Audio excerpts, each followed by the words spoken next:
మరి ఇక్కడ బోనస్ అవకాశం ఉంటుంది మనిందర్ సింగ్ కి. మరి ఆ మైటీ షో చూపిస్తాడు ఈ సీజన్ లో. మరి బోనస్ ప్రయత్నం అయితే చేశాడు. ఆరామ్సే రెజాని తోసుకుంటూ తన కోర్టులోకి వెళ్ళిపోయాడు. స్కోర్ చేయగలిగారు. మరి ఈసారి మనిందర్ వన్ లాస్ట్ రేడ్ ఈ ఫస్ట్ హాఫ్ లో. మరి ప్రయత్నం అయితే జరుగుతుంది. బోనస్ తీసుకున్నాడు.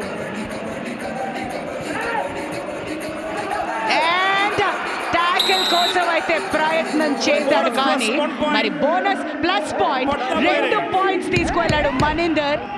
ఆ పాయింట్ తోటి నితిన్ ధన్కర్ తన ఖాతాలో సూపర్ 10 కూడా వేసుకుంటాడు. ఇంకా ఇక్కడ నుంచి పట్నా పైరేట్స్ కంబ్యాక్ కావాలంటే కనుక మనిందర్ టార్గెట్ చేయాలి. బోనస్ అయితే అటెంప్ట్ జరిగింది, ఆల్రెడీ పాయింట్స్ స్కోర్ చేశాడు. బట్ టచ్ పాయింట్స్ కావడం చాలా చాలా ఇంపార్టెంట్. మేబీ బోనస్ అయినట్టు కనబడతా ఉంది. అటెంప్ట్ వదిలేశారు ఇక్కడ ఈసారి. ఇన్ ప్లేయర్ దగ్గర లెఫ్ట్ ఇన్ లో రైట్ ఇన్ లో ఇన్ఫాక్ట్ చేశాడు, బోనస్ చేశాడు. సూపర్ 10 అయితే సాధించాడు. ఇక్కడ బోనస్ చేసే chance, multiple red points. Right save 2 points. చాలా కాన్ఫిడెంట్ గా స్టార్ట్ చేశారు. డీప్ అటెంప్ట్ జరిగింది, బోనస్ అయితే వదిలేశారు. ఇన్ఫాక్ట్ అక్కడ డిఫెండర్ ఏమైనా ఇన్లైన్ క్రాస్ చేశాడు.